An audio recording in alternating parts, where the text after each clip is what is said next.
Reynolds, and this is my partner, Richard Lowry. We're here today to speak to you about Jimmy Baca and Antonio Wright and how they inspired us to our lives. I'm going to talk to you about Antonio V. Wright. His book, From Label to a Brand, taught me so much about him and what type of person he is. From when he was a child, his life was challenging. He had to deal with his parents fighting. He lived in the hood, and people do not know what the hood means. Hood is slang for, terrible neighborhoods, dealing with gangs, drug dealers, and etc. He didn't have an easy life. His parents didn't see eye to eye. His dad didn't want to be part of the picture, and he only had him, his brother, and his mom. His mom tried to take care of him.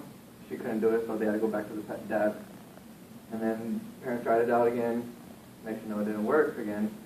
So mom decided to take him in.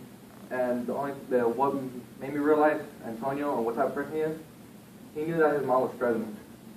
He knew that the love of his life, his mom, was suffering because of them.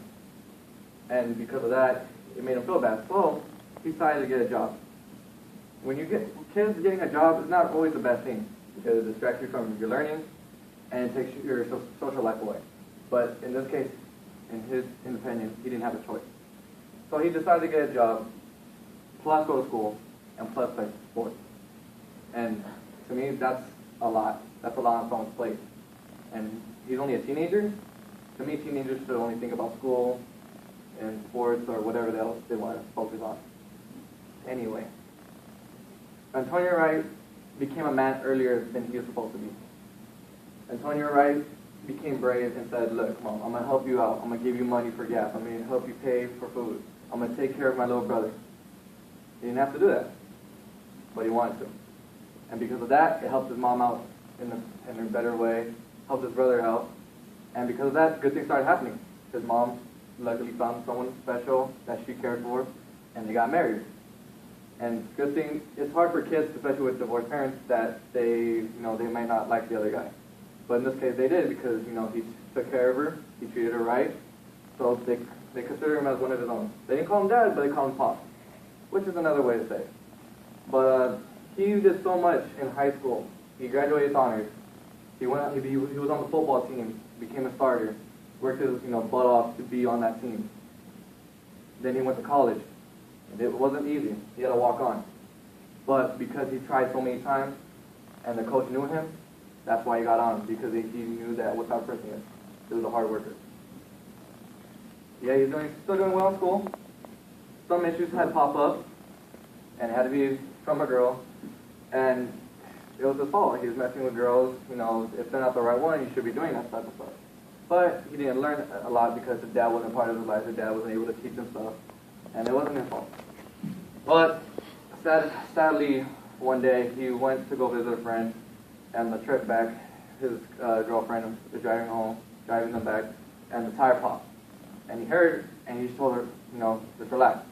But instead of relaxing, she panicked. Because of that, she got in a wreck. He lost the ability of his legs. And pretty much, in my opinion, if I lost my legs, my life would be over. But in this case, he made it into a positive. He said that I'm going to work hard, I'm going to keep doing what I need to do, and hopefully use my story to inspire other people. Another sad thing is, he lost his brother. He was murdered.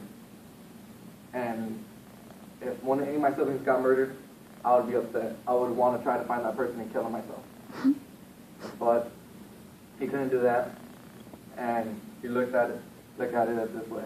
Yeah, I lost my brother, but I know he's still with me in my soul, and he's still up there looking down at me. Antonio is a strong person. He's strong mentally, and he's strong physically. Yeah, he might not have his legs, but using his upper body strength it's pretty good. Using wheelchairs, to play sports. Trust me, I try to do that. Woo! Takes a lot out of you. He has guts, and he has bravery. Pretty much, he's a strong person inside and out. All he's about is positivity. And looking at other people's lives, and people saying that, oh, my life sucks, or FML, To me, Antonio's pretty much made me think, I should think about other people's lives and how their lives are worse than mine, and I shouldn't be complaining compared to them. And Antonio, he inspired me so much. He inspired me, to stay positive. He inspired me to work hard, and he inspired me to never give up. He inspired me to not give up, always think positive, and hard work actually does pay off. Well, I'm done talking about Antonio. I'd like to give it to Richard. Give it up for David, everybody. I'm actually going to give this to you. Hello, good afternoon, class. My name is Richard, and of course, this is David. Who gave us a good summary on Antonio Wright, and I will be doing the same thing for Jimmy Baca. But first, I'd like to play a game, and I don't know if you want to go around with everybody, because I pretty much put inspiration, because I mean, how many people right now in this room are motivated by somebody that we all know? Hands, you guys can raise your hands, yes or no, well, you're inspired by that, which makes you focus on what you have to do for your short-term and long-term goals. So for a game I want to play, we want to say something positive. Say one word positive, inspirational, that comes to your mind. So, I mean, we can start off with you. One word. One word? That's a hard one. Being alive. That's an example. Okay. Life in general. Life in general. And then I mean, anybody else want to have a word? Optimistic. Optimistic. Good to be optimistic. Anybody else? I'm sorry. What was that? Hold on. Let me help you out, sir.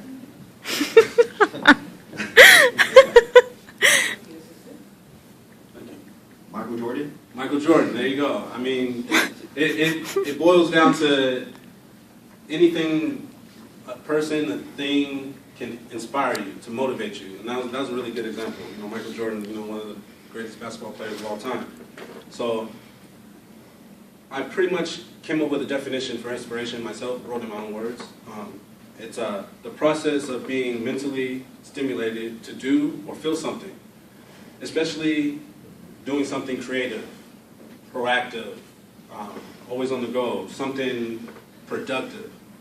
That's one of the many words that came to mind when I thought of inspiration.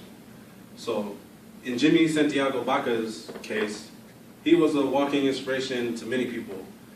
At first he wasn't, but we all read the book, and it's a really tough book to really read.